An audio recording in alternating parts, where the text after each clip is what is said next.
আজকের গল্প ভৌতিক। লিখেছেন হরিনারায়ণ চট্টোপাধ্যায়। ভূত আছে কি নেই এ তর্ক বহুদিনের।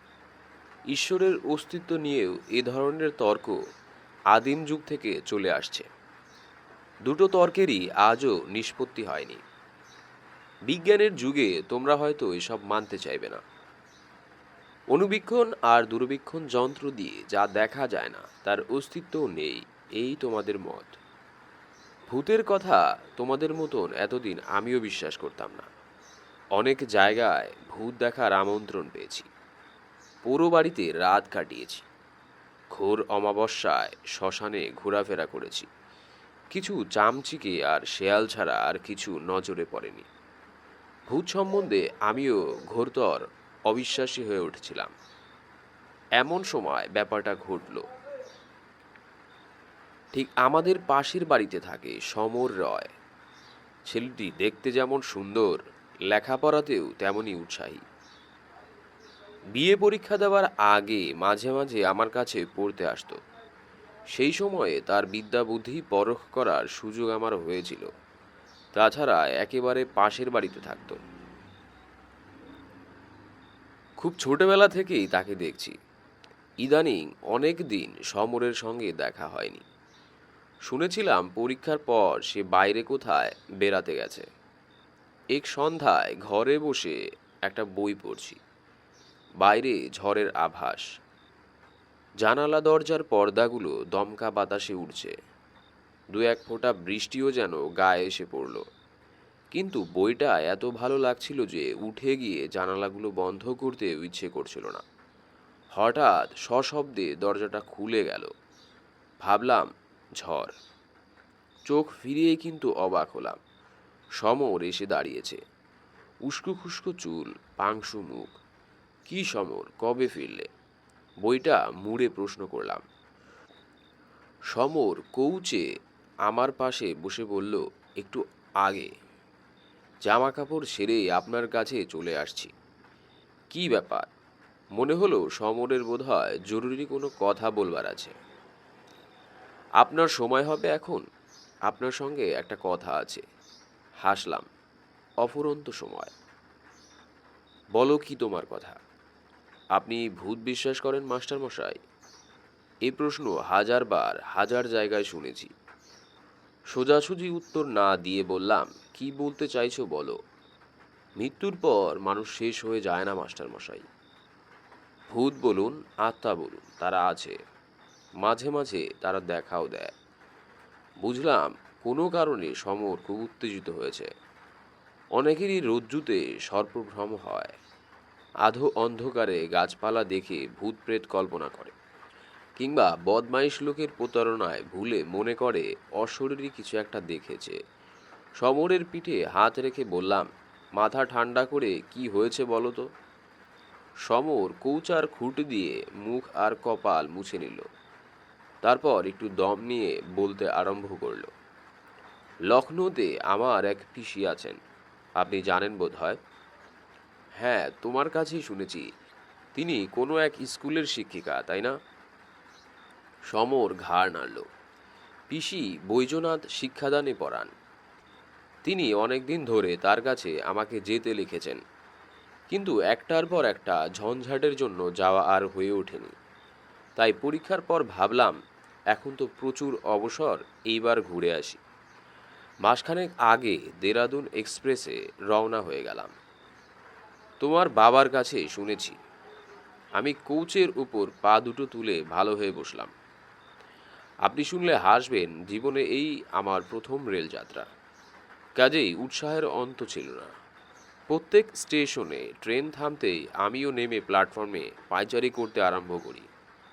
গার্ডের হুইসেলের সঙ্গে সঙ্গে ছুটে এসে কামরায় উঠি। কিন্তু এক স্টেশনে বিপদ ঘটল। আমি সোজা হয়ে বসলাম। কি, ট্রেন ছেড়ে দিল তো? সমর আমার প্রশ্নের কোনো উত্তর না দিয়ে বলতে লাগলো, এক স্টেশনে নেমে এদিক ওদিক বেরাচ্ছি, হঠাৎ দেখলাম একটি বছর ৮-৯-এর মেয়ে, বেশ ফুটফুটে চেহারা, কোকড়ানো চুল, পরনে নীলচে রঙের একটা ফ্রক, আমাকে হাত নেড়ে ডাকছে। প্রথমে ভাবলাম আমারই ভুল হয়েছে, মেয়েটি বোধ হয় অন্য কাউকে ডাকছে। এদিক ওদিক চেয়ে দেখলাম না, আর কেউ তো ধারে কাছে নেই। মেয়েটিকে বাঙালি বলে মনে হলো। প্ল্যাটফর্মের উপর বেশিরভাগ অন্য জাতের জটলা। মেয়েটির সঙ্গে চোখাচোখি হতেই আমায় সে হাতছানি দিয়ে ডাকলো। ভাবলাম বিদেশে মেয়েটি নিশ্চয়ই কোনো বিপদে পড়েছে, আমাকে স্বজাতি দেখে সাহায্য চাইছে। মেয়েটির দিকে এগিয়ে গেলাম। মেয়েটি দাঁড়িয়েছিল। আমি এগোতে সে চলতে শুরু করলো স্টেশনের বিশ্রাম কক্ষের দিকে। বুঝতে পারলাম সম্ভবত এই বিশ্রাম কক্ষে তার কোনো আত্মীয় বা আত্মীয়া বিপদে পড়েছেন কিংবা হঠাৎ অসুস্থ হয়েছেন। কিন্তু না, বিশ্রাম কক্ষের সামনে একটু দাঁড়িয়ে মেয়েটি ঘাড় ফিরিয়ে আমাকে দেখে আবার হাত নেড়ে ডেকেই আরও এগিয়ে গেল। এ ধারে একটা বকুল গাছ, অজস্র বকুল ঝরে পড়েছে পথের ওপর। পাশে স্টেশনের সীমানার রেলিং।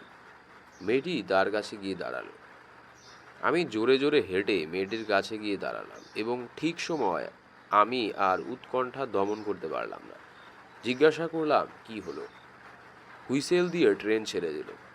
এদিকে চেয়ে দেখি মেয়েটি উধাও, এক নিমেষে যেন মুছে গেল। আমি ট্রেনের দিকে ছুটলাম, কিন্তু ধরতে পারলাম না। দুরন্ত গতিতে ট্রেন যেন আমার চেষ্টাকে উপহাস করতে করতে বেরিয়ে গেল। এতক্ষণ পরে আমি হাসলাম। ওই তোমার ভৌতিক গল্প, মেয়েটি তোমায় বোকা বানিয়ে সরে পড়েছে।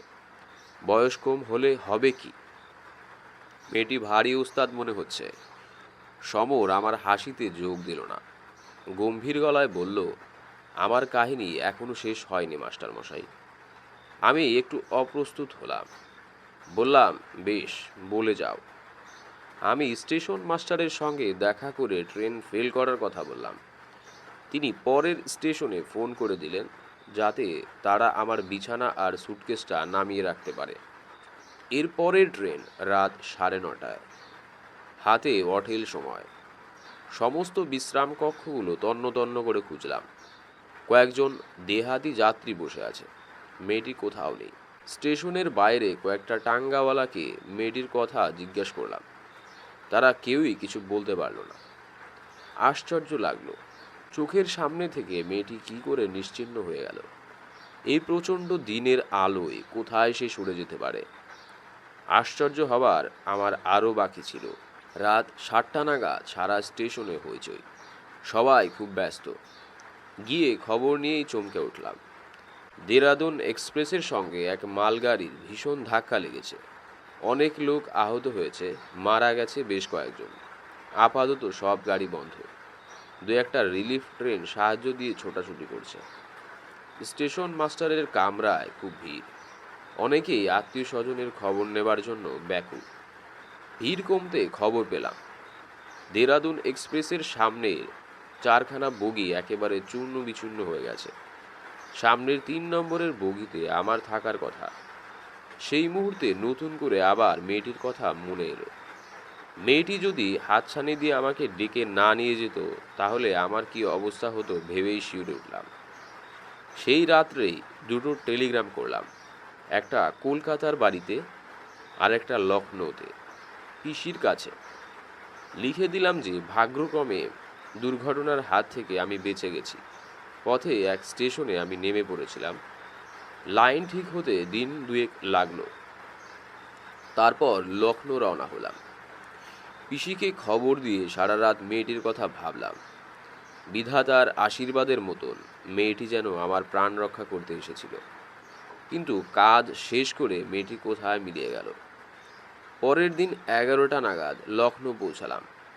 স্টেশনে পিসি এসেছিলেন। খুব ছেলেবেলায় তাকে দেখেছিলাম, তবু চিনতে অসুবিধা হলো না। পিসির চেহারা প্রায় একই রকম আছে। প্রণাম করতেই বুকে জড়িয়ে ধরলেন। বললেন, খবরের কাগজে ট্রেন দুর্ঘটনার খবর পড়ে আমার যা অবস্থা হয়েছিল, কেবল মনে হচ্ছিল এর জন্যে যেন আমিই দায়ী। আমি বারবার তোকে আসতে লিখেছিলাম। তারপর তোর টেলিগ্রামটা পেয়ে ধরে প্রাণ এলো। কি ব্যাপার বলতো? সব ব্যাপারটা বললে পিসে হয়তো বিশ্বাস করতেন না, বিশেষ করে তিনি যখন স্কুলে বিজ্ঞান পড়ান। কাজেই মেয়েটির ব্যাপারটা বেমালুম চেপে গিয়ে বললাম, চা খেতে একটা স্টেশনে নামতে ট্রেন ছেড়ে দিল পিসি। ছুটে গিয়েও ট্রেন ধরতে পারলাম না। পিসি স্বস্তির নিঃশ্বাস ফেলে বললেন, ঈশ্বর তোকে বাঁচিয়েছেন, জন্ম জন্ম যেন তোর চা খাওয়ার নেশাটা থাকে। দুজনে টাঙ্গায় উঠলাম। প্রায় আধ ঘন্টার উপর চলার পর একটা বাড়ির সামনে টাঙ্গা থামলো পিসির নির্দেশে। পিসি নেমে চিৎকার করলেন, সুন্দর সুন্দর। একটি ছোকরা নেমে এলো।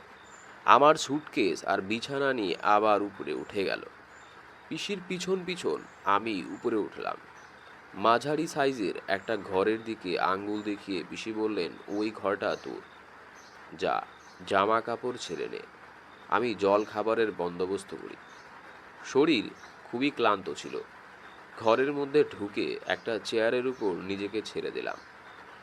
এক কোণে একটা টেবিল, তার উপর বাতিদান, একটা আলনা, ছোট একটা খাট, দেওয়ালে গোটা তিনেক ছবি। সামনের ছবিটার দিকে চাইতেই সমস্ত শরীর বিদ্যুৎ পৃষ্ঠের মতন কেঁপে উঠল। উঠে দাঁড়িয়ে পড়লাম। মনে হলো ভয়ের কালো একটা ছায়া আমাকে আবৃত করার চেষ্টা করছে। তাড়াতাড়ি বাইরে এসে ডাকলাম, পিসি পিসি। পিসি বোধ হয় নিচের রান্নাঘরে ছিলেন। কোনো সাড়া পেলাম না। কিন্তু পিসিকে আমার একান্ত প্রয়োজন। আমি তাড়াতাড়ি সিঁড়ির মাঝ বরাবর নেমে আবার ডাকলাম, পিসি, ও পিসি। এতক্ষণে আমার ডাক পিসির কানে পৌঁছল।